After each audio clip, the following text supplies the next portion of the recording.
Welcome back, guys. Today, we're taking a look at the AH-56A Cheyenne. I'm not sure if that's the correct pronunciation, so bear with me, guys. The newest Squadron vehicle added to the US Tech Tree, and honestly, this thing is pretty wild. It holds the title of the fastest helicopter in the entire game, hitting a ridiculous 405 kilometers per hour. And aside from all of that, I also want to answer one important question. Since it's grindable as a squadron vehicle, is it actually worth grinding, or should you just drop 7,300 GE and get it instantly? I'll give you my personal take at the end of this video because I know a lot of people or some of you guys are wondering if it's worth skipping the months or weeks long grind. But before we talk about whether it's worth the money or not, let's talk about how this thing actually feels in battle. Because the Cheyenne is not your usual helicopter. It doesn't fly like one, it doesn't handle like one, and half the time, it doesn't even behave like one. It's more like someone took a fighter plane, literally, slapped a rotor on top and told it to pretend to be a heli. It's built different in the most American way possible. Speed is great, but let's be real. Speed alone doesn't make a helicopter good. So what else does the Cheyenne bring? Surprisingly, a lot more than I expected. One of the big highlights for me is that it has night vision and thermals, which is honestly a huge plus. Thermals alone make scouting and target spotting way easier, especially during night maps or those foggy, dull weather matches where tanks left to hide in bushes. Anyways, since a Cheyenne flies fast and you can do it while flying low, being able to quickly spot those glowing white targets makes a massive difference in how efficiently you can pick your engagements. Then there's the armament. It has a pretty flexible loadout. You can take tow missiles for long range, rockets for close-in strikes, and of course the cannon. It's not the most modern loadout, but the speed of the helicopter makes everything feel more aggressive. It doesn't play like your usual AH-1s or your later Apache type helicopters. It's older tech but delivered with insane movement. You have to use your speed to dip in and out, fire missiles, reposition instantly, and avoid enemy anti-air before they even finish locking you. It becomes more about angles and timing, rather than sitting back and safely yeeting missiles from 6 kilometers away. Now the big thing people will ask is, how does it survive? And the honest truth is, it's fragile. Well, almost all the helicopters is. So there's no magical armor here. If something looks at you with intent, you're probably going down. SPAs are still your biggest nightmare. Still, even with that obvious weakness, I can confidently say it's a pretty enjoyable heli to fly simply because nothing else feels like it.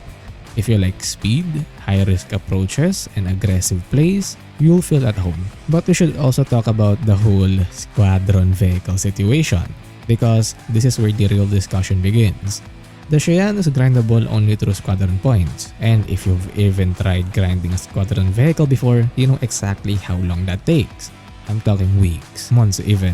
Unless you're super active, grinding every single day, that's just the nature of squadron vehicles. They're meant to be long-term progression content. So the question becomes, is it worth it to skip the grind and just buy it for 7,300 GE? And honestly, if you don't want to grind, then absolutely. I actually think it's worth the buck. Let me explain why.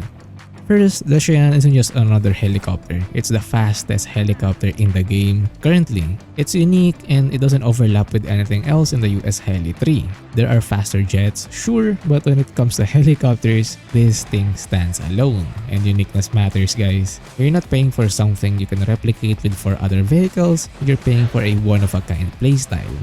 Second, the inclusion of night vision and thermals is honestly a big advantage. Since mostly with the squadron vehicles, they're like kind of a hit or miss. Some are good, some are absolutely dog. Having thermals in this particular frame is a game changer and makes the entire helicopter far more usable in consistent conditions. And also getting to rearm back to the helipads pretty quick after you spam your toes is also pretty sweet. Third, the grind time for squadron vehicles is brutal. Let's be real, most people don't really enjoy staring at a progress bar that moves like a snail. If you value your time, if you want to actually use the heli within this decade, and if you prefer jumping straight into your grind for higher tier US helis, then spending the GE is honestly justified. But to be fair, if you don't really mind the slow grind, it works perfectly fine as a free to unlock vehicle. There's nothing wrong with taking your time. If you're relaxed and don't feel the need to rush, you can absolutely grind it out for free. But for me personally, if I had no patience for the extremely long Squadron grind, I would not hesitate to buy it. It's fun, it's different, and it feels like something worth unlocking instantly rather than waiting months for. Now, would I say the Cheyenne is perfect? No. You will absolutely get hit by random AAs. You will absolutely crash at least once because you overshot your approach. You will absolutely get cooked if you're not careful. This heli has flaws, and you can't brute force your way through mistakes. But if you play smart, lean into its strengths, and abuse that ridiculous 405 km/h top speed, it becomes one of the most entertaining helis at that BR. So if I had to summarize the experience, I'd say it gives you that kind of gameplay where every run feels like a calculated gamble.